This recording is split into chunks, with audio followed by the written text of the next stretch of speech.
ஸ்தோத்திரம். வேளையிலும் கர்த்தர் நம்மோடு கூட பேசும்படி 128ஆம் சங்கீதத்தை எல்லாரும் எடுத்துக்கொள்ளலாம். 128ஆம் சங்கீதம் ஆரோகண சங்கீதம்.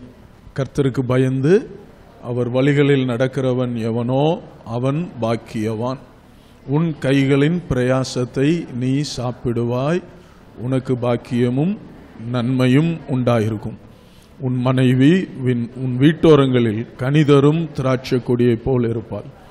உன் பிள்ளைகள் உன் பந்தியை சுற்றிலும் ஒலிவ மர கன்றுகளைப் போல் இருப்பார்கள். இதோ கர்த்தருக்கு பயப்படுகிற மனுஷன் இவ்விதமாய் ஆசீர்வதிக்கப்படுவான். கர்த்தர் சீயோனிலிருந்து உன்னை ஆசீர்வதிப்பார். நீ ஜீவனுள்ள நாளெல்லாம் எருசலேமின் வாழ்வை காண்பாய். நீ உன் பிள்ளைகளின் பிள்ளைகளையும் இஸ்ரவேலுக்கு உண்டாகும் சமாதானத்தையும் காண்பாய். ஆமேன். 120ஆம் சங்கீதத்திலிருந்து 134ஆம் சங்கீதம் வரைக்கும் உள்ள சங்கீதங்கள்ல ஆரோகண சங்கீதம் என்று சொல்லி தலைப்பிடப்பட்டிருக்கும். ஆரோகண சங்கீதம் அதாவது ஏறி செல்லுகிற வழியில பாடுகிற சங்கீதம். அப்போ எந்த சூழ்நிலையில் இந்த சங்கீதங்கள் இயற்றப்பட்டது பாடப்பட்டது என்று சொன்னால், ஆங்காங்கு பல ஊர்களையும் யூதேயாவில் இருக்கிறதான யூதர்கள் இஸ்ரவேலர் எருசலேமில் இருக்கிற முதலாவது ஆசரிப்பு கூடாரம், பிறகு தேவாலயம், அதை நோக்கி அவங்க வருஷத்துக்கு குறைஞ்சது 3 முறை அவங்க வரணும். எங்கே இருந்தாலும் எந்த ஊர்களில் இருந்தாலும் அவர்கள் வருடத்திற்கு 3 முறை எருசலேமில் உள்ள அந்த தேவாலயத்திற்கு 3 குறிப்பிட்ட பண்டிகைகளுக்காக அவர்கள் கடந்து வரணும்.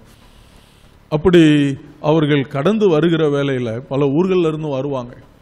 எதிரில் எருசலேம் நகரமும் மலைகளின் மேலே இருக்கிற அந்த எருசலேம் நகரமும் அங்கே இருக்கிற அந்த தேவாலயமும் இவர்கள் கண்களுக்கு பட்ட உடனே இவங்க குடும்பமாக வருவாங்க.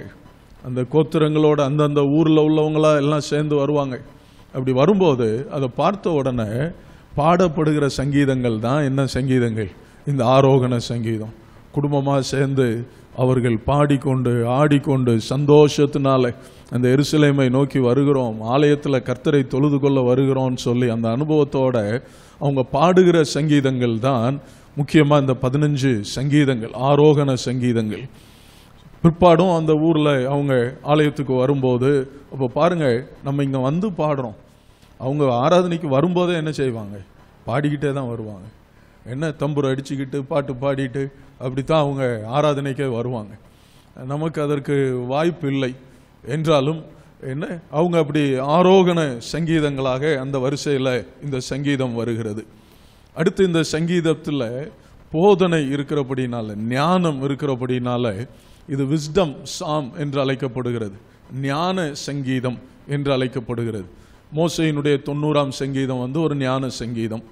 அந்த மாதிரி இது அந்த ஞான சங்கீதங்களில் ஞானத்தை போதிக்கிற ஒரு சங்கீதமாக, நீதிமொழிகளில் இருக்கிற இது போன்ற அந்த வார்த்தைகள் வாசகம் ஒரு போதனை கொடுக்கக்கூடியதாக அது இருக்கிறதுனால இது ஞான சங்கீதம் என்று அழைக்கப்படுகிறது. இன்னும் இந்த சங்கீதத்தை பிரசங்கிகளின் இளவரசன் என்று அழைக்கப்படுகிறவர் சார்ல்ஸ் ஸ்பர்ஜன் என்கிற தேவ மனுஷர். அவர் இந்த சங்கீதத்துக்கு அவர் தான் என்ன பெயர் கொடுத்தார் என்றால் மேரேஜ் சாங் என்று சொல்லி இதற்கு பெயர் கொடுத்தார். கல்யாண பாடல் என்று சொல்லி, அல்லது திருமண பாடல் என்று இந்த சங்கீதத்துக்கு பெயர் கொடுத்தார். இன்றைக்கும் இந்த பாடலாக இந்த சங்கீதத்தை பாடலாக இயற்றி ஆங்கிலத்தில் தமிழில் எல்லாம் திருமண ஆராதனைகளில் பாடுகிறதும், திருமண ஆராதனைகளில் வேத பகுதி வாசிக்கிற வேத பகுதிகளில் ஒன்றாய் இது வாசிக்கப்படுகிறதும், இதிலிருந்து செய்தி கொடுக்கப்படுகிறதும் எல்லாம் வழக்கமாய் இருக்கிறதை நாம் பார்க்கிறோம். ஆகவே இந்த சங்கீதத்தினுடைய பின்னணி என்று சொன்னால், இந்த சங்கீதத்தை பற்றிய குறிப்புகள் என்றால் இந்த சில குறிப்புகளை உங்களுக்கு முன்னால் வைக்கிறேன். இப்போ இந்த சங்கீதத்தை நாம் தியானிக்க இருக்கிறோம். என்னுடைய செய்தியின் தலைப்பு என்னன்னா, தெய்வ பக்தியுள்ள குடும்பம். சொல்லுங்க, என்ன தலைப்பு? தெய்வ பக்தியுள்ள குடும்பம். தெய்வ பக்தி என்பது it is a practice, it is an exercise. தெய்வ பக்திங்கிறது ஒரு முயற்சி, தெய்வ பக்திங்கிறது ஒரு பயிற்சி. தன்னால் ஒரு குடும்பம் தெய்வ பக்தி உள்ள குடும்பமாக என்ன செய்கிறது இல்லை, மாறுகிறது இல்லை. நான் ஏற்கனவே இந்த வசனத்தை உங்களுக்கு அந்த ஆவிக்குரிய ஒழுங்குகளை குறித்து சொல்லும்போது சொல்லி இருக்கிறேன், டிசிப்ளின் குறித்து சொல்லும்போது சொல்லியிருக்கிறேன். 1 தீமோத்தேயு 4ஆம் அதிகாரத்தில் 7ஆம் வசனம் 8ஆம் வசனத்தை வாசிக்கலாம். சீர்கேடும் கிளவிகள் பேச்சுமா இருக்கிற கட்டுக்கதைகளுக்கு விலகி தேவ பக்திக்கு ஏதுவாக முயற்சி பண்ணு. சரீர முயற்சி அற்ப பிரயோஜனம் உள்ளது. தேவ பக்தியானது இந்த ஜீவனுக்கும் இதற்கு பின்வரும் ஜீவனுக்கும் வாக்குத்தத்தம் உள்ளதாகையால் எல்லாவற்றிலும் பிரயோஜனம் உள்ளது. அதில் அந்த 7ஆம் வசனத்தின் கடைசி பகுதி என்ன சொல்லுது? தேவ பக்திக்கு ஏதுவாக என்ன செய்? முயற்சி பண்ணு. Practice, try godliness. தேவ பக்தியக்காக பிரயாசப்படு என்று சொல்லுகிறத பார்க்கிறோம். அப்போ you have to work on it. Godly ஃபேமிலியா, என்ன ஒரு தெய்வ பக்தி உள்ள ஒரு குடும்பமா ஒரு குடும்பம் இருக்கணும்னு சொன்னா அதுக்காக பயிற்சி பண்ணணும், அதுக்காக முயற்சி பண்ணணும், அதுக்காக ஆசைப்படணும், அதுக்காக ஜெபம் பண்ணணும், அதை நாடணும். ஆண்டவரே, என் குடும்பம் ஒரு தெய்வ பக்தி உள்ள ஒரு குடும்பமா என்ன செய்யணும்? இருக்கணும்ப்பா. அதுக்கு நாங்கள் பிரயாசப்படுவோம், அதுக்கு நாங்கள் முயற்சி செய்வோம் என்று சொல்லலாம். இந்த இதில் தெய்வ பக்தி என்பது தன்னால் வராது, அதுக்காக குடும்பமாக பிரயாசப்படும். சில நேரங்களில் குடும்பங்களை பற்றிய சாட்சியை கேட்கும்போது என்னால் சொல்ல முடியலை, அது நல்ல தேவ பக்தி உள்ள குடும்பங்கன்னு சொல்ல முடியலை. ஒரு பொண்ணு மாப்பிள்ளை தேடுற விஷயத்தில் என்ன கூப்பிட்டு கேட்குறாங்க, எப்படி பாஸ்டர் அந்த குடும்பம் அப்படின்னு கேட்குறாங்க. ஒரே வார்த்தையில் நச்சுன்னு 100% நம்பலாங்க, பக்தியுள்ள குடும்பங்க அப்படின்னு சொல்ல முடியலை. என்ன சொல்ல வேண்டி இருக்குது? அந்த அப்பா ரொம்ப நல்ல தங்கமானவர், பக்தியானவர், ஆனால் அந்த தாய் அப்படி இல்லை. 4 பிள்ளைங்க இருக்கிறாங்க, அதில் நீங்கள் விசாரிக்கிற பிள்ளை பரவாயில்ல, கொஞ்சம் பக்தி இருக்குது, ஆனால் மிச்சம் 3 தருதலை. ஒன்றும் சர்ச்சுக்கெல்லாம் வராது, ஒன்றும் தேராது, அதுக்கு மேலே உங்கள் பாடு. ஆனால் அதே நேரத்தில் அது பக்தி உள்ள குடும்பமாக இருந்தால் ஓங்கி மறுவார்த்தை அவங்களையா கேட்குறீங்க? பக்தி உள்ள குடும்பங்க, நம்பி தாராளம் பொண்ணு கொடுக்கலாம், பொண்ணு எடுக்கலாம், சந்தோஷமாக செய்யுங்க, மற்றதெல்லாம் நீங்கள் விசாரிச்சுக்கோங்க, பேசிக்கோங்க அப்படின்னு சொல்ல முடியும். அப்படி உங்கள் ஒவ்வொருத்தருடைய குடும்பமும் ஒரு பக்தி உள்ள தேவ பக்தி உள்ள ஒரு குடும்பமாய் திகழ வேண்டும். ஆமென் சொல்லலாமா? அந்த தேவ பக்தி உள்ள குடும்பம் எப்படி இருக்கும் என்பதைத்தான் இந்த சங்கீதம் நமக்கு படம் பிடிச்சு காட்டுது. ஒரு தேவ பக்தி உள்ள குடும்பம் எப்படி இருக்கும்? எத்தனை பேர் விரும்புறீங்க என் குடும்பம் அப்படி இருக்கணும், ஒரு தேவ பக்தி உள்ள ஒரு குடும்பமாக நாங்கள் அறியப்படணும்? ஹல்லேலூயா. நான் என் கணவனும் என் பிள்ளைகளும் தெய்வ பக்தி உள்ளவர்கள். சரி, அப்போ அந்த தேவ பக்தியினுடைய அதைத்தான் நாம் அதில் பார்க்கிறோம். நம்ம ஏற்கனவே உங்களுக்கு சொல்லியிருக்கிறேன், தேவ பக்தி உள்ள குடும்பம்னா என்ன அப்படின்னா, இந்த சங்கீதத்தில் உள்ள வசனங்களுக்குள்ள அடுத்து போவோம். ஆனால் முதல்ல ஒரு முன்னுரையாக சொல்கிறேன். நம்ம 7 ஆவிக்குரிய ஒழுங்குகளை கொடுத்துருக்குறோம். அந்த குடும்பத்தில் 4 பேர் இருந்தா, 5 பேர் இருந்தா, 3 பேர் இருந்தா, அந்த ஒழுங்குகளை ஒவ்வொருத்தரும் கடைபிடிக்கிறவர்களாக இருந்தால் அந்த குடும்பத்தை என்ன குடும்பம்னு சொல்லலாம்? தேவ பக்தி உள்ள குடும்பம்னு சொல்லலாம். கையை உயர்த்தி அல்லேலூயா சொல்லலாமா? ஒவ்வொருத்தரும் அவங்க 4 பேர் இருந்தால் 4 பேருக்கும் தனி ஜெபம், 4 பேரும் வேத வசனத்தை வாசித்து தியானிக்கிற அனுபவம், அந்த 4 பேரும் சபை கூடி வருதலை விட்டு விடாமல் இருக்கிற அனுபவம், அந்த 4 பேரும் வாரத்தில் ஒரு நாளாவது உபவாசம் பண்ணி ஜெபிக்கிற அனுபவம், அந்த 4 பேரும் என்ன தங்களுக்கு உண்டானவைகளில் தசம பாகத்தை காணிக்கைகளை கொடுக்கிற அனுபவம், அந்த 4 பேரும் ஸ்தோத்திரம் இயேசுவை பற்றி சமயம் வாய்க்கும் போதெல்லாம் பிறருக்கு சாட்சியா ஆத்தும பாரத்தோட சொல்லுகிற அனுபவம். என்ன இவைகள் எல்லாம் அந்த குடும்பத்தில் உள்ள அத்தனை பேரும் செய்யும் பொழுது அந்த குடும்பத்தை என்னன்னு சொல்லலாம்? தேவ பக்தி உள்ள குடும்பம்னு சொல்லலாம். கையை உயர்த்தி ஆமென் சொல்லலாமா? ஸ்தோத்திரம். அப்போ அதுக்காக தன்னால வராது. அதான் நான் சொன்னேன், வசனம் சொல்லுது தேவ பக்திக்கு ஏதுவாக என்ன செய்யுங்க? முயற்சி பண்ணுங்க.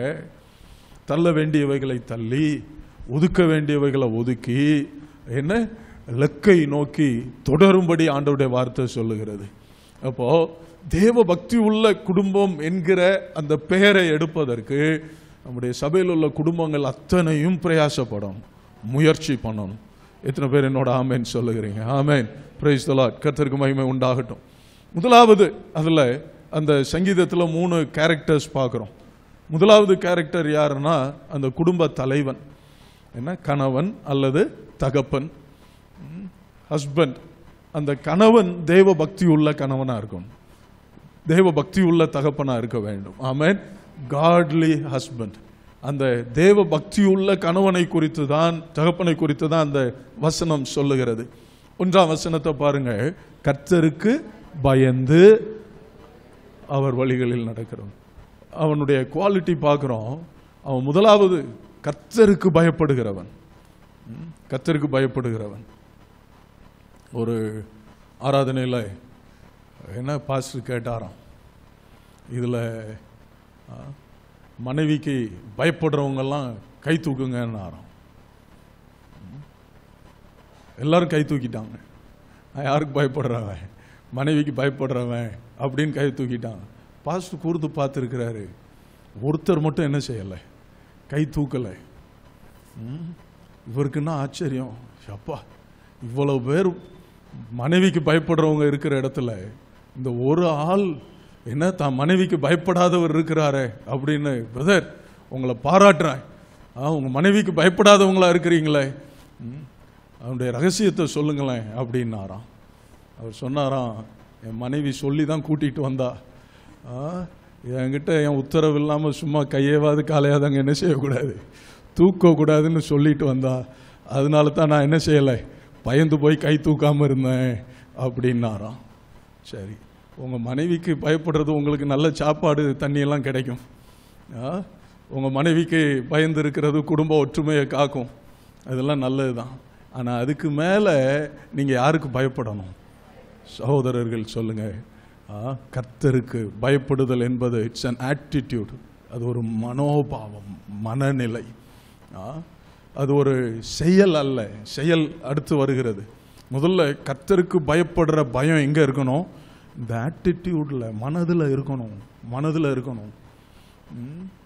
யோசேப்புனுடைய வஸ்திரத்தை பிடிச்சு அவ இழுக்கிறா, அவன் மாட்டேங்கிறான். அவனுடைய மனதில் என்ன இருந்தது? தேவனுக்கு பயப்படுகிற பயம் இருந்தது. அவன் சொல்றான், நான் தேவனுக்கு பயப்படுகிறவன். அவருக்கு பயப்படாம எப்படி நான் இந்த பொல்லாப்புக்கு எப்படி நான் விலகுவேன், எப்படி நான் உடன்படுவேன் அப்படின்னு சொல்லிட்டு வஸ்திரத்தை விட்டுட்டு ஓடுறான். அவனுடைய மனதில் முதலாவது என்ன இருந்துச்சுங்க? நீதிமொழிகள் 1:7 சொல்லி இருக்கிறது, கர்த்தருக்கு பயப்படுதலே ஞானத்தின் ஆரம்பம். கர்த்தருக்கு பயப்படுற பயம். சங்கீதம் 34:8-9 வசனத்தை வாசிக்கும்படி கேட்கிறேன். கர்த்தர் நல்லவர் என்பதை ருசித்து பாருங்கள், அவர் மேல் நம்பிக்கையா இருக்கிற மனுஷன் பாக்கியவான். கர்த்தருடைய பரிசுத்தவான்களே அவருக்கு பயந்திருங்கள். அவருக்கு பயந்தவர்களுக்கு என்ன இல்லை? குறைவில்லை. கர்த்தருக்கு பயந்தவர்களுக்கு என்ன இல்லைங்க? குறைவு இல்லை. கேட்கின்ற அருமையான தேவனுடைய பிள்ளைகளை, அப்போ கர்த்தருக்கு பயப்படுகிற பயம் அந்த குடும்ப தலைவனுக்கு காணப்பட வேண்டும். அல்லேலூயா, ஸ்தோத்திரம். கர்த்தருக்கு நான் கணக்கு கொடுக்கணும். கர்த்தர் என்ன பார்க்கிறார் அப்படின்னு சொல்லி கர்த்தருக்கு விரோதமா நான் எதுவுமே செய்ய மாட்டேன், கர்த்தருக்கு விரோதமா நான் எதையும் பேச மாட்டேன் அப்படிங்கிற அந்த கர்த்தருக்கு பயப்படுகிற பயமாகி அந்த உணர்வு. நல்ல வார்த்தை இல்லையா? பயங்கிறது ஒரு ஆட்டிடியூட், மனோநிலை. அடுத்து பயம் என்பது ஒரு உணர்வு, ஒரு உணர்வு, நமக்குள்ள இருக்கிற உணர்வு. அந்த பயம், கர்த்தருக்கு பயப்படுற பயம் இருக்கணும். அடுத்து அதில் சொல்லி இருக்கிறது என்ன? கர்த்தருக்கு பயந்து அவர் வழிகளில் நடக்கிறவன். அப்போ அந்த தேவ பக்தி உள்ள குடும்ப தலைவன், இந்த கணவன் அல்லது தகப்பன் அவர் வழியில நடக்கிறவன், தான் சொந்த வழியில நடக்கிறவன் இல்லை, தான் இஷ்டத்துக்கு நடக்கிறவன் இல்லை, அவர் வழியில நடக்கிறவன். 119 சங்கீதம் 1 வசனத்தை வாசியுங்கள். கர்த்தருடைய வேதத்தின்படி நடக்கிற உத்தம மார்க்கத்தார் பாக்கியவான்கள். அப்போ இந்த வேதம் தான் வெளிச்சம், இந்த வேதம் தான் வழி. அப்போ கர்த்தருக்கு பயப்படுகிற மனுஷன் அவன் எதுல நடப்பான்? அவருடைய வேதத்தின்படி, அவருடைய வழிகளில் நடப்பான். அல்லேலூயா. நீதிமொழிகள்ல வாசிக்கலாம். நீதிமொழிகள் 14:12 வாசிக்கும்படி கேட்கிறேன். மனுஷனுக்கு செம்மையாய் தோன்றுகிற வழி உண்டு, அதன் முடிவோ மரண வழிகள்.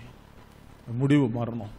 அப்போ தான் இஷ்டத்துக்கு தான் தோன்றின வழியில அல்ல, கர்த்தருக்கு பயந்து அவருடைய வழிகளில் நடக்கிறவன். இங்க இருக்கிற ஒவ்வொருத்தரும் உம்முடைய வழியில நடக்கணும் ஆண்டவரே, உம்முடைய பாதையில நான் செல்லணும் ஆண்டவரே என்று கேட்போம். அடுத்ததுல சொல்லி இருக்கிறது என்ன, அவனுக்கு வருகிற அந்த ஆசீர்வாதம் என்ன அப்படின்னு சொன்னா 2ஆம் வசனத்துல பாருங்க, உன் கைகளின் பிரயாசத்தை நீ சாப்பிடுவாய், உனக்கு பாக்கியமும் நன்மை உண்டாய். 3 காரியங்கள் அதுல சொல்லி இருக்குது. ஒன்று, ஆண்டவர் அவன் செய்யறதுக்கு என்ன கொடுப்பாருங்க? வேலை கொடுப்பார். ஆமென் சொல்லலாமா? கர்த்தருக்கு பயந்த மனுஷன், அவர் வழியில் நடக்கிறவன் சோம்பேறியா இருக்க மாட்டான். மாறாக will be industrious, will be hard working. தன் கைகளால் அவன் என்ன செய்வான்? பிரயாசப்படுவான், உழைப்பான். அவன் வேலையை ஆண்டவர் தருவார். கர்த்தருக்கு பயந்து அவர் வழிகளில் நடக்கிறவனுக்கு வேலை இல்லாமல் போகாது, அவனுக்கு பிழைப்பு இல்லாமல் போகாது. அவனுக்கு நல்ல அரசாங்க வேலை, தகுதி இருந்தால் அரசாங்க வேலை கிடைக்கும். நல்ல இடத்துல வேலை பார்க்கணுங்கிற கம்பெனியில் இருக்கணும்னு சொன்னால் வேலை கிடைக்கும். அல்லேலூயா, ஸ்தோத்திரம். அவன் தன் கைகளின் பிரயாசம் அவனுக்கு இருக்கும். அடுத்ததுல பார்க்கிறோம், அந்த பிரயாசத்தை அவன் என்ன செய்வான்? சாப்பிடுவான். he will enjoy it. அந்த பிரயாசத்தை அவன் அனுபவிப்பான். அந்த பிரயாசத்தினுடைய பலனை அவனும் அவன் குடும்பமும் என்ன செய்யுங்க? அனுபவிக்கும். அல்லேலூயா. வேற யாரும் அனுபவிக்க மாட்டாங்க, அவங்க அதை அனுபவிப்பார்கள். அது ஒரு பெரிய ஆசீர்வாதம். ஒரு பெரிய மகாராஜாவை குறித்து சொல்லுவாங்க, அந்த புரூனை நாட்டு மன்னரை குறித்து சொல்லுவாங்க.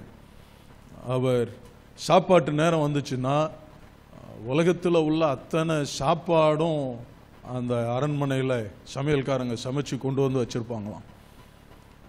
உலகத்திலே பெரிய அரண்மனைன்னா புரூனே நாட்டு மன்னருடைய அரண்மனை தான். நீங்கள் கூகுள் சர்ச் பண்ணி பார்க்கலாம். அப்போது எல்லாம் வச்சுருப்பாங்களாம். சாப்பாட்டு நேரம் வந்த உடனே அவர் வந்து உட்காருவார்.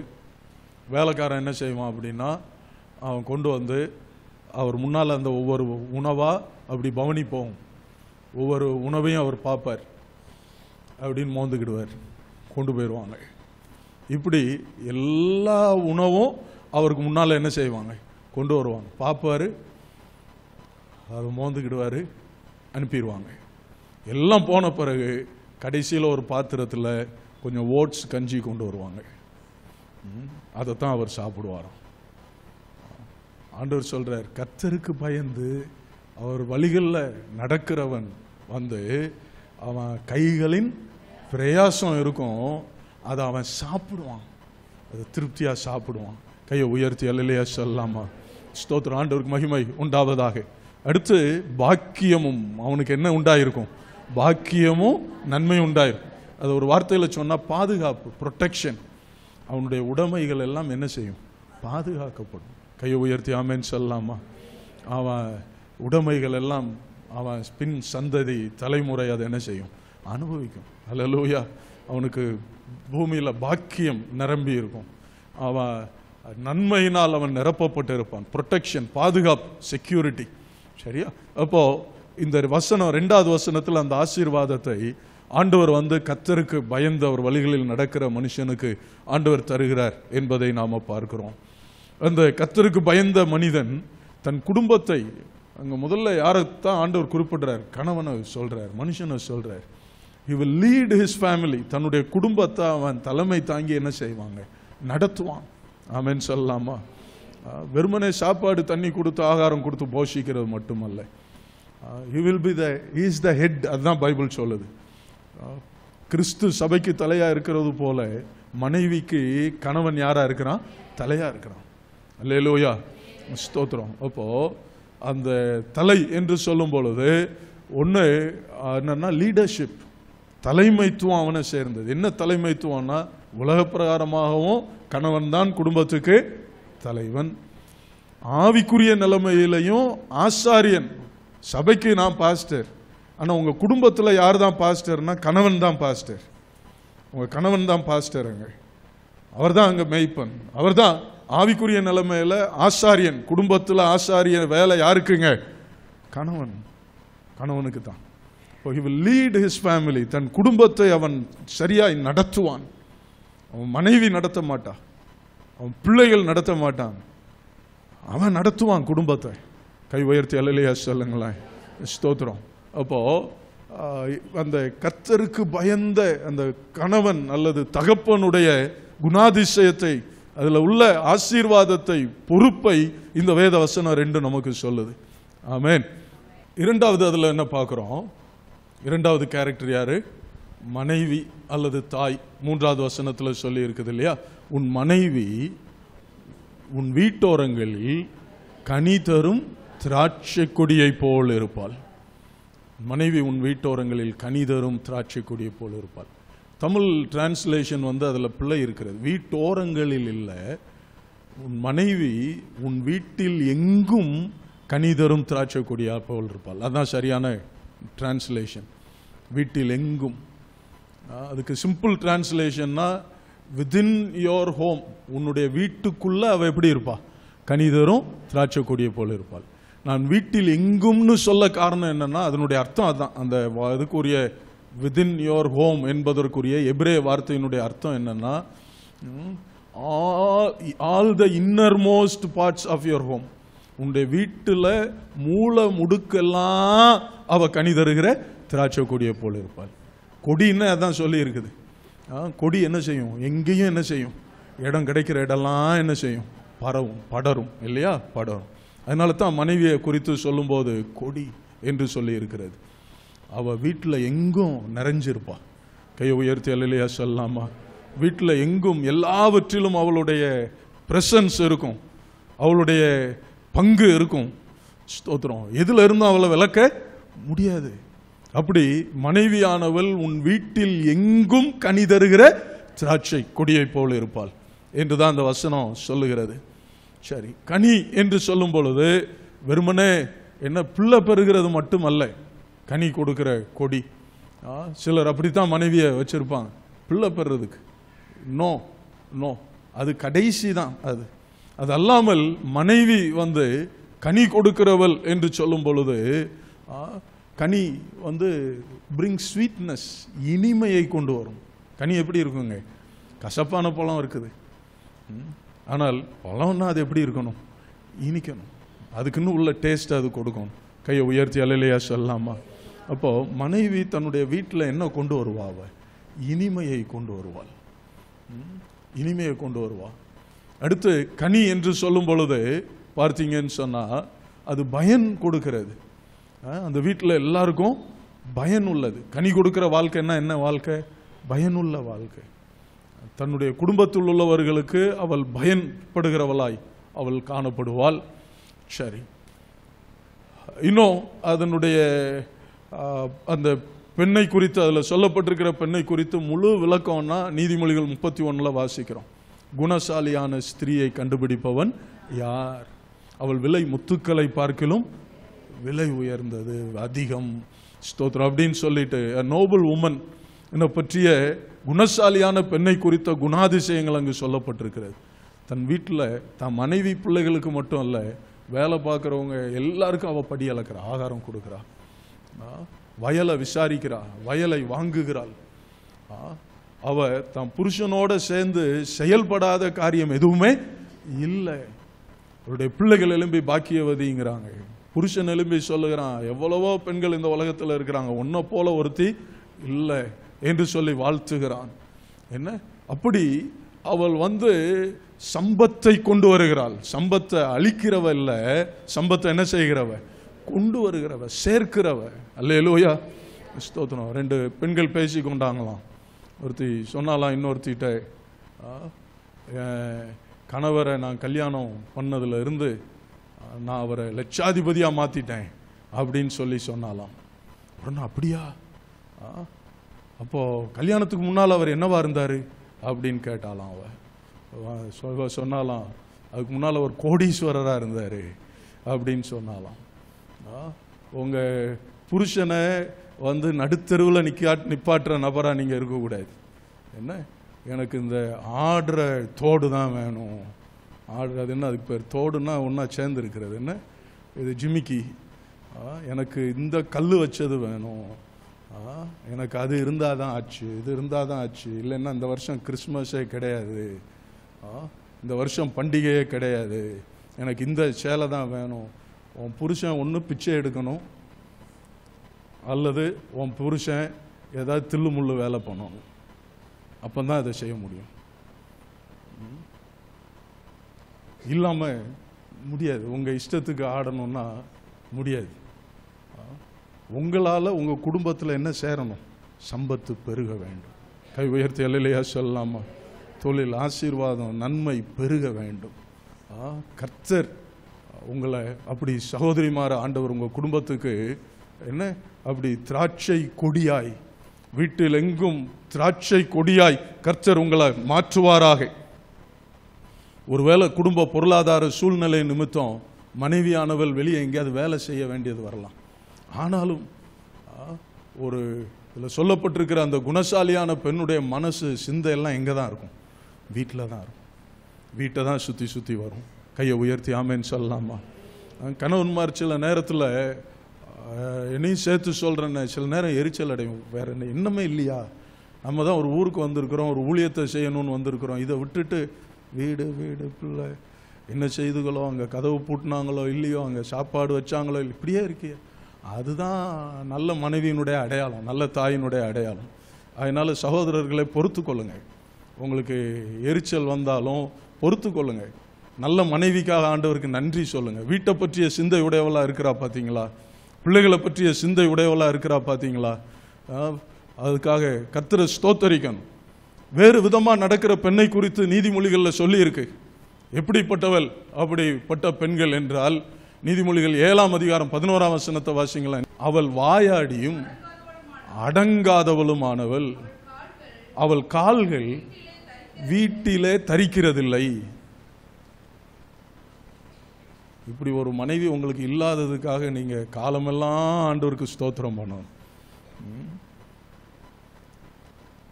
அங்கே அதில் லிஸ்ட் வித்தியாசமாக பிறகு போகுது. நான் இந்த வசனத்தை மட்டும் காட்டுறேன். அவள் எப்படிப்பட்டவள்? அவள் வாயை அடக்கவே முடியாது. அடங்காதவள். அடுத்து 3வது என்ன சொல்லியிருக்கு? கால் எங்க தங்காது? ஆதியாகமத்தில் வாசிக்கிறோம் இல்லையா? யாக்கோபுடைய பிள்ளைகளில் ஒருத்தி தீனாள். அவங்க அப்பதான் ஒரு புது ஊருக்கு வந்திருக்கிறாங்க, சீகேமுக்கு வந்திருக்கிறாங்க. ஆனால் அவளோ அப்பா சகோதரர்கள் எல்லாம் வீட்டில் இருக்க, இவ ஊர் சுற்றி பார்க்க கிளம்பிட்டான். கற்பை இழந்து வந்து நின்னான். அங்கே ஊரில் இருந்த ஒருத்தன் அவளை கெடுத்துட்டான். வீட்டில் தங்காது. அப்படி பெண்களே, நம்ம ஊரில் மோசமான ஒரு வார்த்தை சொல்லுவாங்க. என்ன வார்த்தை சொல்லுவாங்க அப்படின்னா, ஓடுகாலி அப்படிம்பாங்க. இல்லை, அப்படி இருக்கக்கூடாது. வீட்டில் தங்கி இருக்கணும். வீட்டில் குணசாலியான பெண்ணாக இருக்க வேண்டும். கணவனுக்கு பிரியமானதை செய்யணும். பிள்ளைகளை விசாரிக்கணும். பிள்ளைகளை நீங்கள் நல்ல போஷித்து அவர்களை நடத்தணும். அல்லேலூயா, ஸ்தோத்திரம். அந்த ஜான் வெஸ்லி என்கிற மெத்தடிஸ்ட் சபைகளின் ஸ்தாபகர், பெரிய பரிசுத்தவான். அவருடைய தாய், இவர் 15வது பிள்ளை, 16 பிள்ளைகள். அந்த தாய் டெய்லி அந்த பிள்ளைகள் 16 பேருக்காகவும் தலையில் கை வச்சு என்ன செய்வா? ஜெபம் பண்ணுவா. வாரத்தில் ஒரு நாள் ஒரு பிள்ளைக்காக உபவாசம் பண்ணி ஜெபம் பண்ணுவான். இப்போ தொடர்ந்து 16 வாரம் டெய்லி ஒவ்வொரு பிள்ளைக்காகவும் தலையில கை வச்சு ஜெபம் பண்ணுவா.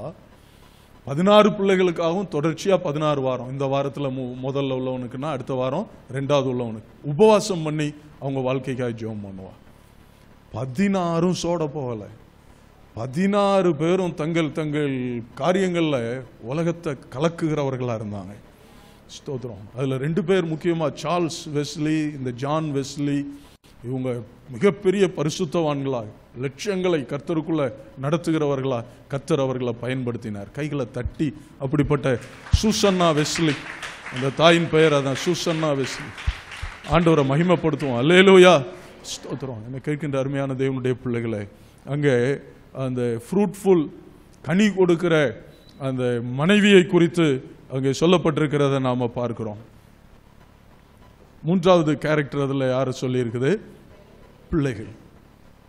3வது வசனத்தில் பார்க்கிறோம் இல்லையா? உன் பிள்ளைகள் உன் பந்தியை சுற்றிலும் ஒலிவ மர கன்றுகளை போல் இருப்பார்கள். உன் பிள்ளைகள் உன் பந்தியை சுற்றிலும் ஒலிவ மர கன்றுகளை போல் இருப்பார்கள்.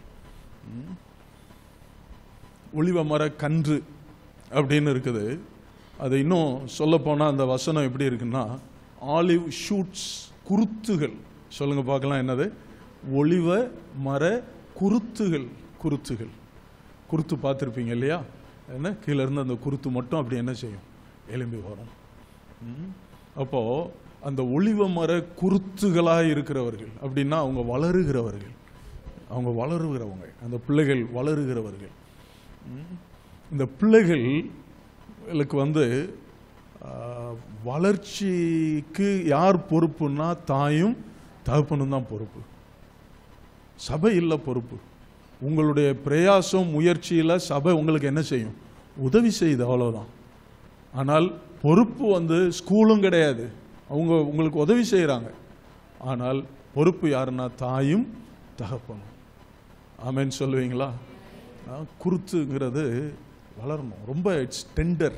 டெண்டர்னா ரொம்ப சாஃப்ட், ரொம்ப மிருதுவானது இல்லை குருத்துங்கிறது.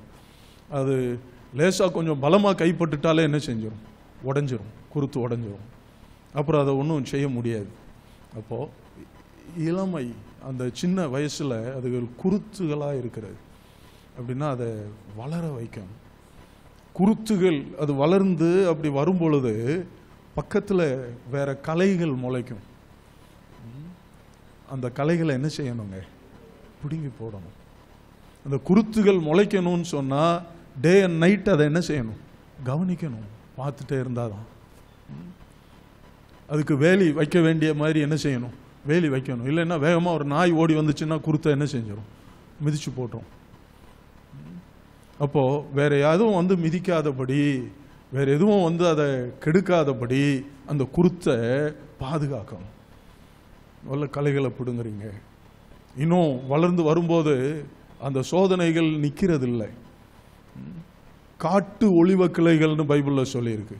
அது பலன் கொடுக்காதது. காட்டு மரம், ஒலிவ கிளைகள். இப்படிப்பட்ட காட்டு ஒலிவ கிளைகள் இந்த நல்ல கிளை என்ன செய்யும்? சுத்திக்கிடும். இதை வளர விடாது. வளர விடாம இது அப்படியே அதனுடைய குரோத்தை ஸ்டண்ட் ஆகும். அதை நிறுத்தி போட்டோம். ஒரு அப்படியே நெருக்கி அது வளர்ந்துரும். இந்த குருத்து என்ன செய்யுங்க? கன்று செத்து போகும். ஏன்னா அந்த காட்டு ஒலிவ கிளை சுத்தி வளைச்சி என்ன செஞ்சிருச்சு? நெருக்கிருச்சு. அப்போ கலையை பிடுங்கலைன்னா பிறகு வளையாது என்ன செய்யும்? சுத்தும் சுத்தும். அப்போ அந்த அந்த காட்டு ஒலிவ கிளைகளை என்ன செய்யணும்? ஒட்டுண்ணி. அதுக்கு பேர், இன்னொரு பேர் என்னது? மரங்களை கவனித்து பார்த்தா தெரியும். மரங்கள்ல என்ன இருக்கும்? ஒட்டுண்ணி இருக்கும். அதுக்குன்னு வேறு இதெல்லாம் கிடையாது. அது அந்த மரத்தோடு இருந்து அதனுடைய சத்தெல்லாம் உறிஞ்சி சாப்பிடும். சில நேரத்தில் அந்த மரத்தை விட அந்த ஒட்டுண்ணி தான் பெருசாக இருக்கும். அதுதான் பெரிய மரம் மாதிரி நிற்கும்.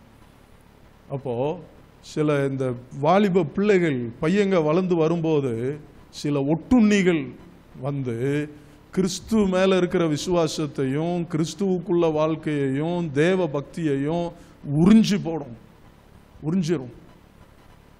தாய் தகப்பனை எதிர்த்து பேச வைக்கும். தாய் தகப்பன் சொல்ற வழியில நடக்க விடாம தடை பண்ணும். இதெல்லாம் இந்த ஒட்டுண்ணி பண்ற வேலை. ஒட்டுண்ணி பண்ற வேலை. இது இந்த குருத்து தன்னுடைய தாய் தகப்பனுடைய வேற நம்புறதை விட இந்த ஒட்டுண்ணி என்ன செய்யும்? நம்பும். ஏன்னா இது நல்லா அரவணைச்சிக்கிடுது இல்லையா? அப்படியே சுத்தி வளைச்சு நல்லா அரவணைச்சிக்கிடுது. எது வரைக்கும்னா உன்னைய சாகடிக்கிற வரைக்கும் வளைச்சிக்கும். அப்புறம் அந்த மரம் செத்து போச்சுன்னா, வேறு செத்து போச்சுன்னா தன்னால் இந்த ஒட்டுண்ணி என்ன செஞ்சிடும்? அழிவு. அப்போ அது வரைக்கும் இந்த ஒட்டுண்ணி விடாது. உன் வேறு சாகிற வரைக்கும் அந்த ஒட்டுண்ணி விடாது. உன்னை சுற்றி வளைச்சி உன்னை பிடிச்சி உன் வாழ்க்கையை அழிச்சு நிர்மூலமாக்குற வரைக்கும் விடாது. அதை பார்த்து வெட்ட வேண்டிய வேலை யாருடைய வேலை? தாய் தகப்பனுடைய வேலை. கை உயர்த்தி ஆமென் சொல்லலாமா? உன் பிள்ளைகள் உன் பந்தியை சுற்றிலும் எப்படி இருப்பாங்க? ஒளிவ மர கன்றுகளை போல் இருப்பார்கள்.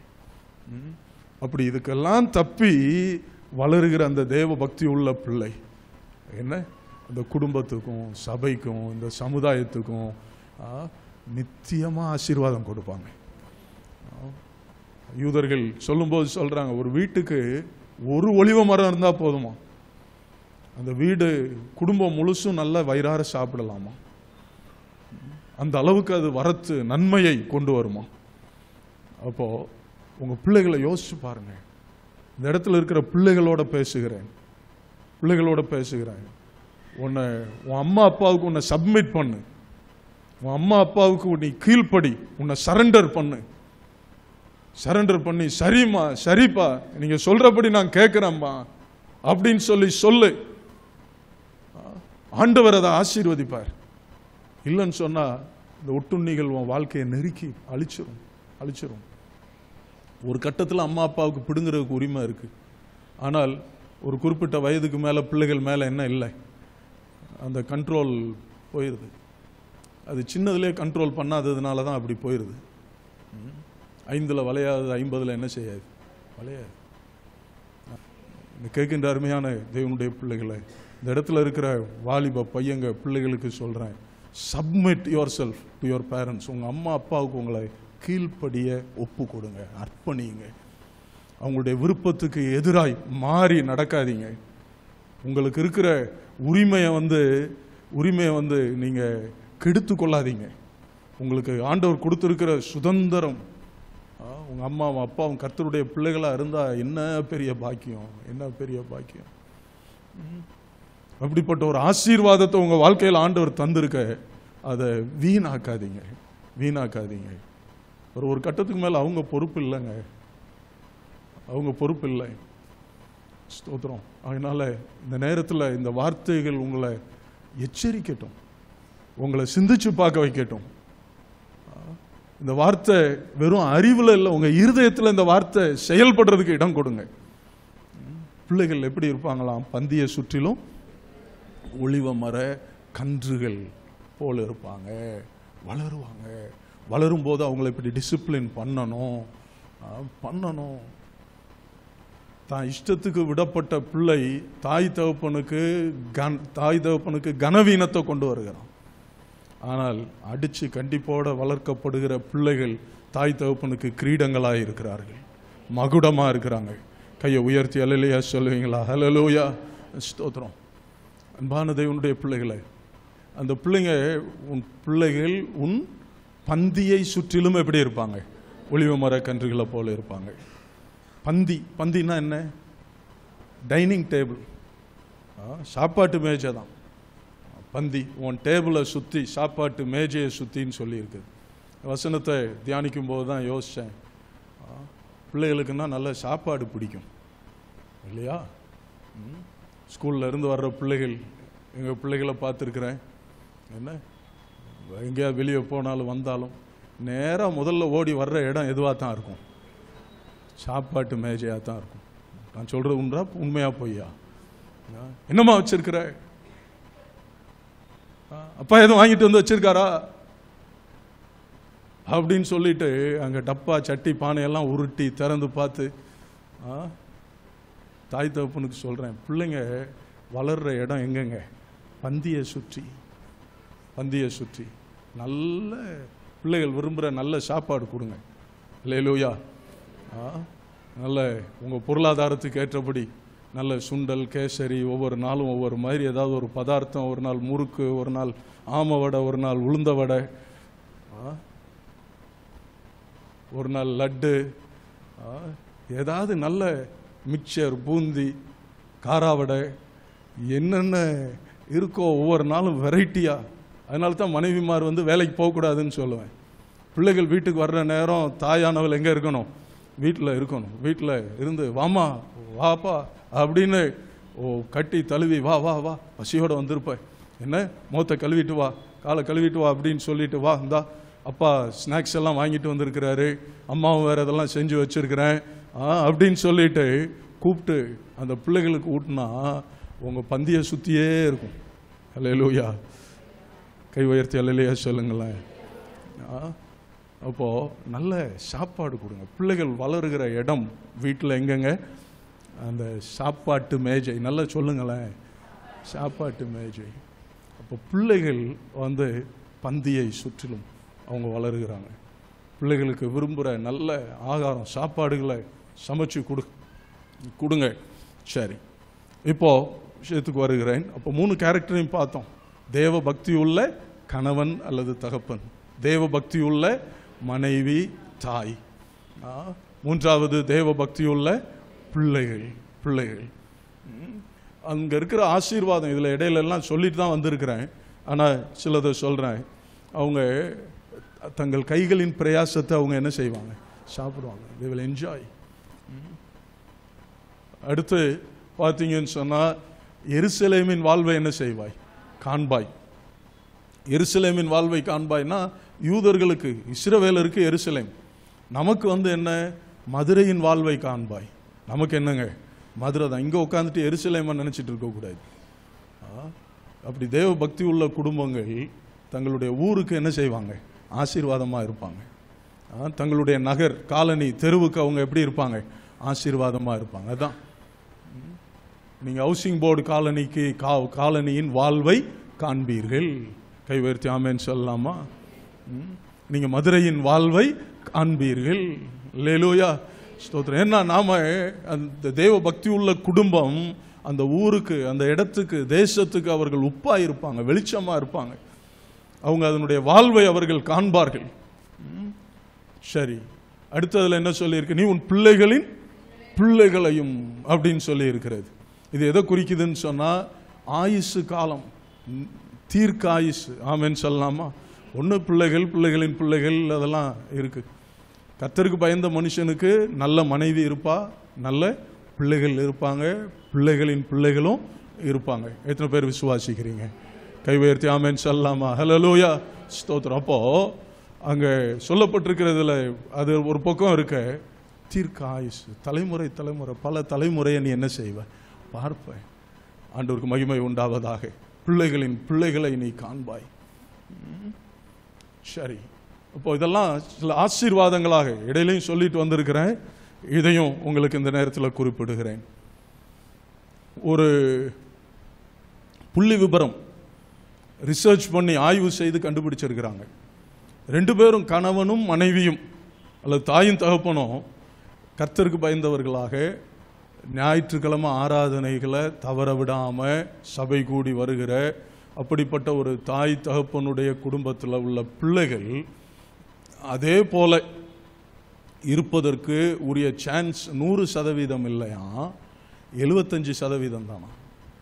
அப்படிப்பட்ட கர்த்தருக்கு பயந்து ஞாயிறு ஆராதனையை மிஸ் பண்ணாமல் அப்படி வாழ்கிற குடும்பத்தில் உள்ள பிள்ளைகள் கூட 25% விலகி போகிறதுக்கு வாய்ப்பு இருக்குது. அப்போது இன்னும் அவங்க கண்டுபிடிச்சிருக்கிறாங்க. அதாவது நான் சொல்கிறவங்களுக்கு புரியுதுன்னு நினைக்கிறேன். 100 குடும்பம் எடுத்தால் அந்த 100 குடும்பமுமே தவறாமல் ஆராதனைக்கு வர்றவங்க, நல்ல கர்த்தருக்கு பயந்து கர்த்தரை சேவிக்கிறவங்க. அதில் 75 குடும்பங்களில் இருக்கிற பிள்ளைகள் தான் அவங்களும் அதே போல் இருப்பாங்க. மிச்சம் வழி விலகி போகிறதுக்குரிய எல்லா சான்ஸும் இருக்குது. இன்னும் கண்டுபிடிச்சிருக்கிறாங்க, அதை ரிசர்ச் பண்ணி ஆய்வு செய்து கண்டுபிடிச்சிருக்கிறாங்க. வெறும் கணவன் அல்லது தகப்பன் மட்டும் சர்ச்சுக்கு வருவார், தாய் மட்டும் சர்ச்சுக்கு வரும். இப்படிப்பட்ட நிலைமையில் இருக்கிற பிள்ளைகள், அந்த குடும்பங்களில் பிள்ளைகள் ரட்சிக்கப்பட்டு கர்த்தரை பின்பற்றுகிறதுக்கு இருக்கிற சான்ஸ் 40% தான். எத்தனை சதவீதங்க? 40%. 60% சான்ஸ் அந்த பிள்ளைகள் விலகி போகிறதுக்கு, உலகத்தின் பின்னால, பாவத்தின் பின்னால, பிசாசுக்குள்ள போறதுக்குரிய அபாயம் இருக்கிறது. அப்போ தாய் தகப்பனாகிய உங்களுடைய பொறுப்பு பெரியது. ஆமென் சொல்லலாமா? அந்த பிள்ளைகளை அவர்கள் நடக்க வேண்டிய வழியில் என்ன செய்யுங்க? நடத்துங்க. இன்றைக்கு ஒரு குடும்ப முகாமில் பேசுறதுன்னா வேற என்னவோ நிறைய எல்லாம் பேசலாம். ஆனால் இந்த வேத பகுதியிலிருந்து ஒரு தெய்வ பக்தி உள்ள ஒரு குடும்பம்னா அந்த கணவன் எப்படி இருப்பான், அந்த மனைவி எப்படி இருப்பான், இந்த பிள்ளைகள் இல்லை குறித்த விஷயங்களை உங்களோட கூட பகிர்ந்து கொண்டிருக்கிறேன். பிரியமானவர்களே, ஒருத்தன் உலகத்தெல்லாம் ஆதாயப்படுத்தி கொண்டாலும் தன் ஜீவனை என்று சொல்லும்போது தான் குடும்பத்தை அவன் இழந்துட்டான்னா என்னங்க பிரயோஜனம்? என்னங்க பிரயோஜனம்? அதனால குடும்பம் முன்னுரிமை பெறட்டும். ஏற்கனவே இந்த ஹிஸ்டரி உங்களுக்கு சொல்லி இருக்கிறேன். 2 பேருடைய குடும்பங்களை 5 தலைமுறைக்கு ஆய்வு செய்தாங்களாம். 2 பேருடைய குடும்பங்களை எத்தனை தலைமுறைக்கு ஆய்வு செய்தாங்க? 5 தலைமுறைக்கு ஆய்வு செய்தாங்க. அதில் ஒருத்தன் மேக்ஸ் ஜூக்ஸ் என்பவன். அவன் பெரிய பணக்காரன், ஆனால் கடவுளுக்கு பயப்படாதவன். சொத்து சோகத்துக்கெல்லாம் கணக்கே இல்லை. ஆனால் ஜெயிலு, போதை பொருள்களை விற்கிறது, கடத்துறது, இப்படியெல்லாம் வாழ்ந்தவன். அவனுடைய தலைமுறையில் 5 தலைமுறைக்கு ஆய்வு செய்தார்கள். எத்தனை பேர்னா 1026 பேரை அவனுடைய தலைமுறையை சேர்ந்தவர்களை ஆய்வு செய்ததில் கண்டுபிடிச்சது என்னன்னு சொன்னால், அதில் 310 பேர் அவங்க பல முறை சிறைச்சாலைக்கு சென்றவங்க. 310 பேர். 300 பேர் குறைஞ்ச வயசில் 20-25 வயசு, இன்னும் அதுக்கு குறைவான வயசில் செத்து போயிருக்கிறாங்க. 300 பேர். 7 பேர் கொலைகாரர்கள், மர்டரஸ். 60 பேர் திருடர்கள். 190 பேர் விபச்சாரிகள், விபச்சாரத்தை தொழிலாய் செய்தவர்கள். 440 பேர் குடிகாரர்களும் போதைகளுக்கு அடிமைப்பட்டவர்களும். 5 தலைமுறையை சேர்ந்த அந்த மேக்ஸ் ஜூக்ஸனுடைய குடும்பத்தை ஆய்வு செய்த பொழுது அவங்க கண்டுபிடிச்சது, ஒருத்தன் கூட குறிப்பிடத்தகுந்த ஒரு வாழ்க்கையில் வெற்றி, ஒரு நல்ல நிலைக்கு என்ன செய்யலை, வந்ததா அந்த சரித்திரத்தில் இல்லை. இன்னொரு குடும்பத்தை ஆய்வு செய்தார்கள். ஜோனத்தன் எட்வர்ட்ஸ், பெரிய பரிசுத்தவான், எழுப்புதல் வர காரணமாக ஆண்டவர் பயன்படுத்தின ஒரு தேவ மனுஷன். அவருடைய குடும்பத்தை 5 தலைமுறைக்கு ஆய்வு செய்தார்கள். அவங்க கண்டுபிடிச்சது என்னன்னு சொன்னால், அதில் ஒருத்தர் அமெரிக்காவினுடைய துணை ஜனாதிபதியாக வந்திருக்கிறார். ஒருத்தர் ஒரு லா ஸ்கூலில் டீனா வந்திருக்கிறார். இன்னொருத்தர் ஒரு மெடிக்கல் காலேஜில் டீனா வந்திருக்கிறார். 3 பேர் அமெரிக்க பாராளுமன்றத்தில் எம்பிக்களாக இருந்திருக்கிறாங்க. 3 பேர் அமெரிக்க மாநிலங்களின் கவர்னர்களாக இருந்திருக்கிறாங்க. 3 பேர் பட்டணங்களின் நகர மேயர்களாக இருந்திருக்கிறாங்க. 13 பேர் கல்லூரிகளின் பிரசிடென்ட்ஸா, பிரின்சிபலாக 13 பேர் இருந்திருக்கிறாங்க. 30 பேர் நீதிபதிகளாக இருந்திருக்கிறாங்க. 60 பேர் டாக்டர்ஸாக இருந்திருக்கிறாங்க. 65 பேர் பேராசிரியர்களாக பணியாற்றி இருக்கிறாங்க. 75 பேர் இராணுவ அதிகாரிகளாக உயர்ந்த பதவிகள் இருந்திருக்கிறாங்க.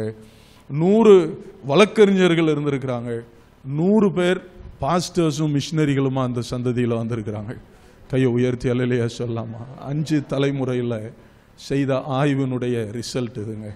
ஒருத்தர் கூட அந்த ஜோனத்தன் எட்வர்ட்ஸுடைய சந்ததியில் தலைமுறையில் சோட போகலை. ஒருத்தர் கூட சட்டத்தை மீறினவராக என்ன தண்டிக்கப்பட்டவர் கிடையாது, சிறைச்சாலை சென்றவர் கிடையாது, குடிகாரர் கிடையாது. கையை உயர்த்தி அல்லையா சொல்லலாமா? எனக்கு அன்பான தேவனுடைய பிள்ளைகளை, தாய் தகப்பனுடைய உத்தரவாதம் மிக பெரியது.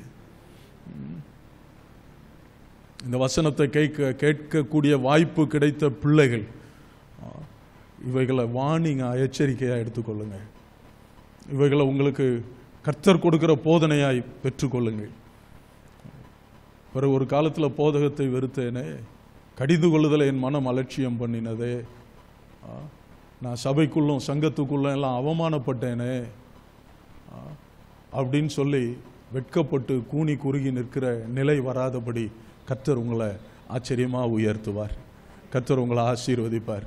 கையை உயர்த்தி அல்லேலூயா சொல்லலாமா? ஹல்லேலூயா, ஸ்தோத்திரம். 3 காரியங்களுக்கு இந்த நேரத்தில் உங்களை அர்ப்பணிக்க கேட்கிறேன். 3 காரியங்கள். ஒன்று என்னன்னு சொன்னால், குடும்ப ஜெபத்துக்கு அர்ப்பணிங்க. நம்முடைய அந்த 7 ஆவிக்குரிய ஒழுங்குகளில் ஒன்று என்னது? குடும்ப ஜெபம். குடும்ப ஜெபம்.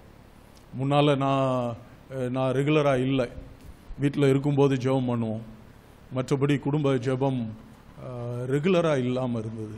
ஆனால் இந்த வருஷத்தின் துவக்கத்திலேயே ஆண்டவர் என்னோடு பேசின போது நான் உங்களுக்கு கொடுத்த அந்த செய்தியின் அடிப்படையில் நான் என்ன அர்ப்பணித்தேன்.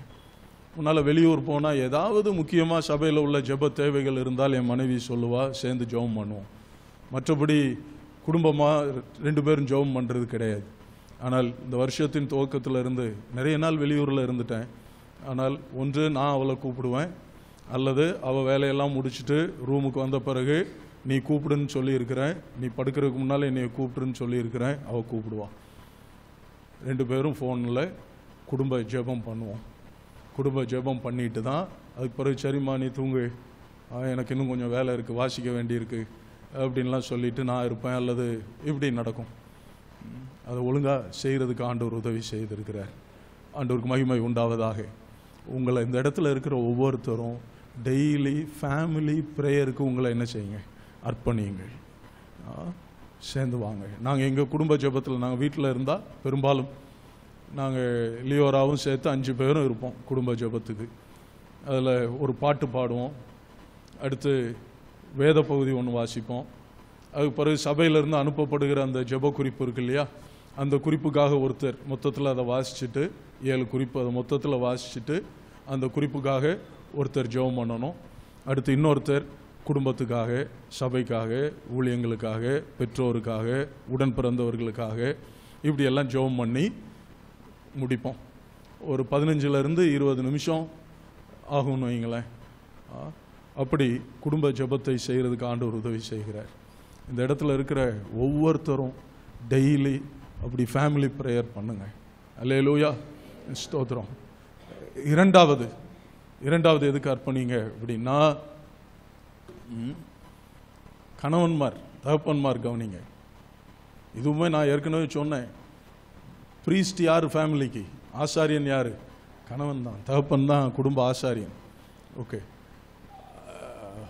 அடுத்து இதில் என்னென்னா, உங்கள் குடும்பத்தை மாதத்துக்கு குறைஞ்சது ஒரு முறை, மாதத்துக்கு குறைந்தது ஒரு முறை மனைவியையும் பிள்ளைகளையும் எங்கேயாவது வெளியே கூட்டிகிட்டு போய் நல்லா அவங்களுக்கு வயிறார சாப்பாடு வாங்கி கொடுத்து உட்காந்து கொஞ்சம் பேசி கொஞ்சம் அப்படியே நடந்து ஊரை சுற்றிட்டு அப்படி வர்றதுக்கு குறைஞ்சது ஒரு மாதத்துக்கு ஒரு நாள் எடுங்க. கை உயர்த்தி ஆமேன்னு சொல்லுவீங்களா? அடுத்து 3வது, வருஷத்துக்கு ஒரு முறையாவது எங்கேயாவது குடும்பத்தை ஒரு டூர் கூட்டிகிட்டு போங்க. எங்கேயாவது ஒரு டூர் கூட்டிகிட்டு போங்க. நீங்கள் உங்கள் குடும்பத்தை, மனைவியை, பிள்ளைய ஒரு 3 நாளாவது, குறைஞ்சது ஒரு 2 ராத்திரியாவது, 2 ராத்திரினா 3 நாள் ஆயிடும். உங்கள் பட்ஜெட்டுக்கு தகுந்தாற் போல் ஏதாவது ஒரு இடத்துல போய் தங்கி இருந்து நல்ல சாப்பிட்டு நல்ல ஓடி ஆடி விளையாடி வருஷத்துக்கு ஒரு தடவையாவது செய்யுங்க. கையை உயர்த்தி ஆமேன்னு சொல்லலாமா? அதுக்கு மேலே செய்ய முடிஞ்சால் கர்த்தருக்கு ஸ்தோத்திரம். அப்போது இதெல்லாம் தான் குடும்பம். ஆமேன்னு சொல்லலாமா? ஒருத்தர் பலவீனங்களை அறிஞ்சு அதை சந்தோஷமாக மாற்றிக்கிடுறது தான் குடும்பம். அப்போது இந்த 3 காரியங்களுக்கு உங்களை அர்ப்பணிங்க. ஒன்று என்ன? குடும்ப ஜெபம். அது கொஞ்சம் கஷ்டமாக இருக்குது பாஸ்டர். அடுத்த 2 நல்ல ஜாலியாக இருக்குது. செஞ்சால் தான் இது நடக்கும். ஹல்லேலூயா. உள்ளதை செய்யலைன்னா இந்த 2 நடக்காது. சரி, அப்போது இந்த 3 காரியங்களுக்கும் இந்த இடத்துல இருக்கிற ஒவ்வொருவரும் அர்ப்பணிங்க. உங்கள் குடும்பத்தை நடத்துறதுக்கு கர்த்தர் உதவி செய்வார். உங்கள் குடும்பம் தலைமுறையாக ஆசீர்வாதமாக இருக்கும். உங்கள் குடும்பம் இந்த தேசத்துக்கு ஆசீர்வாதமாக இருக்கும், இந்த ஊருக்கு ஆசீர்வாதமாக இருக்கும். மதுரையின் வாழ்வை காண்போம், இந்தியாவின் வாழ்வை காண்போம். இந்த அனுப்பானடியின் வாழ்வை காண்போம். ஆமென் சொல்லலாமா? ஸ்தோத்திரம். ஹல்லேலூயா. அர்ப்பணிப்போடு எழுந்து நிற்பீங்களா?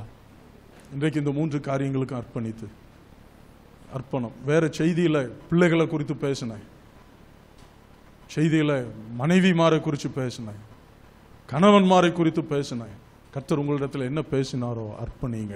ஹல்லேலூயா. ஸ்தோத்திரம். ஆராதனை முடிஞ்சு போய் புருஷனை பார்த்து பாஸ்டர் இப்படி சொன்னார் இல்லைங்கன்னு சண்டை போடாதீங்க.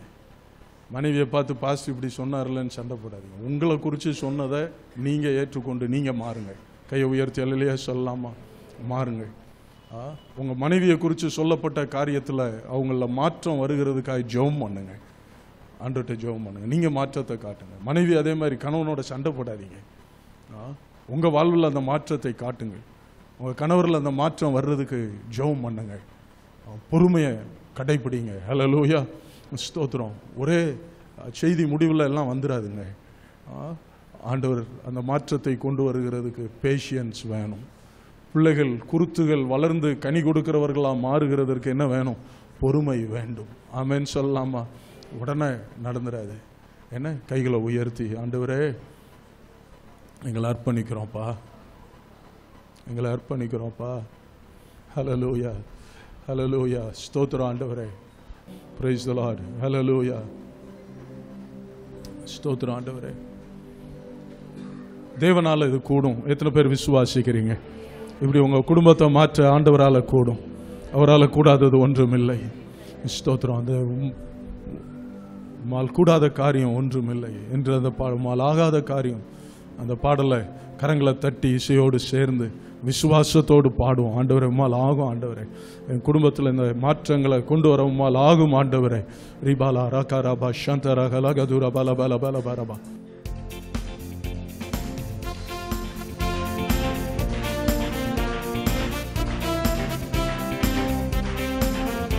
உம்மால் ஆகாத காரியம் ஒன்றுமில்லை.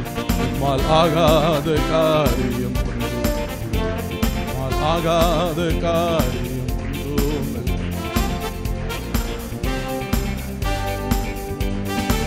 ஆகும் எல்லாம் ஆகும். உம்மாலே தான் எல்லாம் ஆகும். ஆகும் எல்லாம் ஆகும். உம்மாலே தான் எல்லாம் ஆகும். உம்மால் ஆகாத காரியம் ஒன்றுமில்லை. உம்மால் ஆகாத காரியம் ஒன்றுமில்லை. உம்மால் ஆகாத காரியம் ஒன்றுமில்லை. எல்லாமே உம்மால் ஆகும். எங்க குடும்பத்துல இந்த நன்மையை தர உம்மாலே ஆகும். ஆகும் எல்லாம்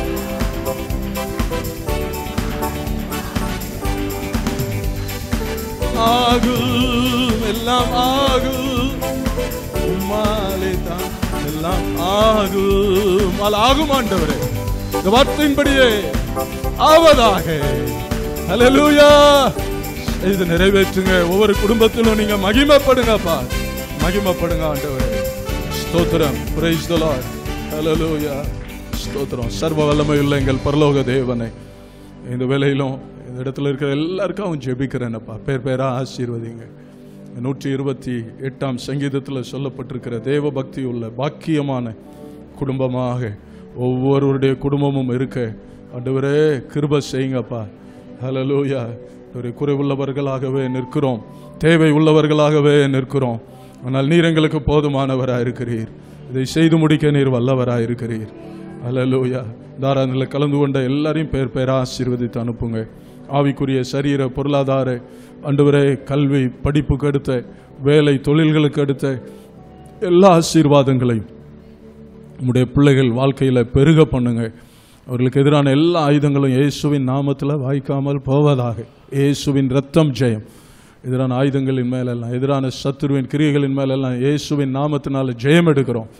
ஆண்டவரே உம்முடைய ஆசீர்வாதம், உம்முடைய சமாதானம், உம்முடைய சந்தோஷம் ஆண்டவரே ஹல்லேலூயா அப்பா, சுகம் பலன் எல்லாம் உம்முடைய பிள்ளைகளின் வாழ்வில் குடும்பத்தில் நிறைவாய் தங்கி இருக்கட்டும், நிறைவாய் பெருகட்டும் ஆண்டவரே. ஹல்லேலூயா. உம்முடைய சமூகம் முன்பாய் கடந்து செல்வதாக. எல்லா கனமும் துதியும் மகிமையும் உமக்கு இயேசுவின் நாமத்தில் ஜெபிக்கிறோம் ஜீவனுள்ள எங்கள் நல்ல பிதாவே. ஆமென்.